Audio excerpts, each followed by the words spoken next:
मेरे घर के सारे डिब्बे खंगालती थी, फिर कहती थी ये भी रहा है, ये भी रखा है, ये भी रखा है। वो चीज़ें पर मैंने कहा ना, मैं बोलती नहीं हूँ, कभी भी नहीं बोलती। बहुत बहुत बहुत ज़ख्म है इस अंदर ना, बहुत ज़ख्म है मेरे। लोग मुझे बोलते हैं मैं रूड हूँ कुछ, अब मैं बोल देती हूँ सोशल मीडिया, मेरे अंदर बहुत ज़ख्म है। मैं अकेली रहना चाहती हूँ।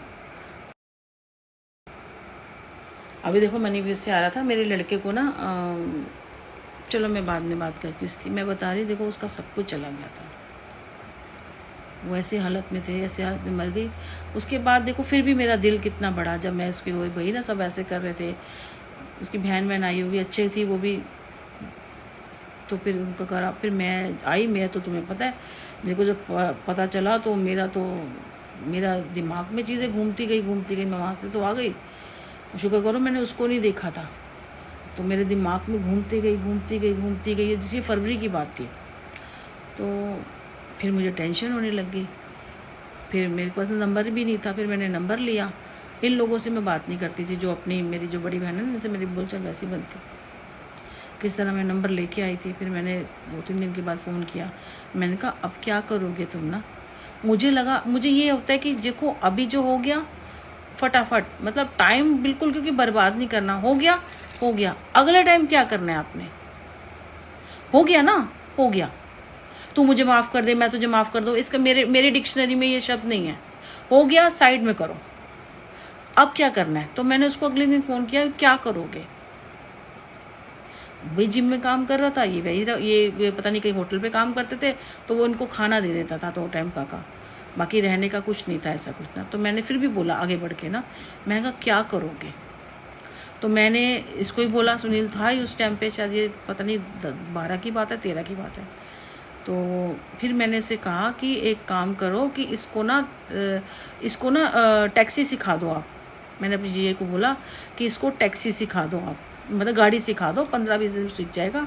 और कोशिश करो कि ये थोड़ा थोड़ा चलाना सीख जाए, फिर ले लेके अगर नहीं है तो भाई हम उसके पे भी हम कर देंगे, इसको सिखा देते हैं, उसका पे हम कर देंगे। और रह तो भी जैसे कर लेते हो, जैसे भी वो करेगा वो टैक्सी का भी हम कर देंगे, उसका जो 20,000 रुपया होता है वो भी हम पे कर देंगे। मैंने कहा इतना मेरे साथ बुरा करने के बाद भी मैं कह रही हूँ उसको कि हम पे कर देंगे। ये तो कुछ नहीं, और बताती हूँ मैंने कहा हम पे कर देंगे।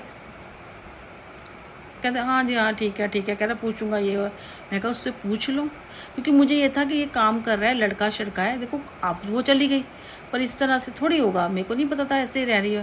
तो मैंने कहा अगर ये करने लग जाएगा तो पैसे आएंगे, 8-10 हज़ार रुपये का कहीं मकान मिलता है। हमने तो उसको ये कहा कि वो छोड़ के उत्तम नगर आओ, क्योंकि मालवीय नगर बहुत महंगा है, पॉश एरिया है, आप यहाँ आओगे थोड़े सस्ते में। वो मालवीय नगर नहीं छोड़ा, शायद आज भी वहीं पे होंगे। वो लोगों के घर में 2-2 4-4 महीने रहेंगे, वैसे रह लेंगे, मालवीय नगर नहीं छोड़ना।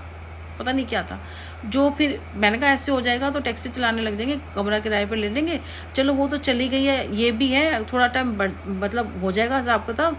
तो मेरे ख्याल से 20-24 साल का लड़का था, तो मैं कहा फिर इसकी 1-2 साल में इसकी शादी कर देंगे, फिर बन जाएगी चीज़ें, नहीं तो इसकी शादी भी नहीं होगी। पर कहते हैं ना जिसको हराम की या पता नहीं क्या चक्कर था, किसी ने कुछ कर रखा था जो इनको चीज़ें समझ में नहीं आई, उन्होंने हाँ करा, 1-2 दिन 3 दिन बातें कर, नहीं जिम करेगा, ये है वो है, बॉडी बिल्डर, पता नहीं क्या। उसके बाद वो लड़का पहले ही ऐसे था, पहले भी कहते थे वो जिम में रहता था, माँ से बात नहीं करता था, क्या था इनका कहानी हमें नहीं समझ में आई। ये जो इसकी सुनील की जो बहन थी, इसका जो फ़ोन आता था, ये मुझे बोलता था, उसका फ़ोन आता है कि मेरे को ना हर महीने 5,000 की 6,000 की मदद कर दे, जबकि हमारे तो कुल क्या हाथ ऐसे निकल रहे थे जब इसने कर्जे कर रखे थे। और हाँ हमारा गाड़ी हमारे पास थी, मकान सबको दिख रहा था, गाड़ी इनके पास है, मकान इनका अपना है, सबको ये दिख रहा था। चलो जी, फिर क्या करा, मैंने कहा मुझे नंबर दे। मैंने फिर उससे कहा, मैंने हाल चाल पूछे, मैंने ये पूछा, मैंने कहा हमारे तो हालात भी ऐसे, अब ये तो मना नहीं कर पाया। अब ये मुझे कहने लगा वो मुझे ऐसे कह रही है। मैंने कहा देख लो, हम दे कहाँ सकते थे ना। तो मैंने इससे कहा भाई लड़के हैं, उसके 2 लड़के थे, एक पागल हो गया था जी, एक लड़का है, अब वो 10,000 की नौकरी कर रहा, उसे नहीं, मैं कहा कुछ पढ़ा लिखा के। मैंने उसको भी ये कहा कि तुम गाड़ी सीख ले, हाँ चल उसका हम पे कर देंगे, भाई तुम कमा लेना भाई। अब मैंने भी तो लड़के को फटाफट स्कूटी सिखाई, ये कर दूसरी लाएँ और करने के लिए भी। पर ये कि कोई जो पीछे लोग कर दें, अब जैसे मेरा बेटा काम पे जा रहा है, अब उसको काम ही नहीं मिलेगा तो फिर वो क्या करेगा।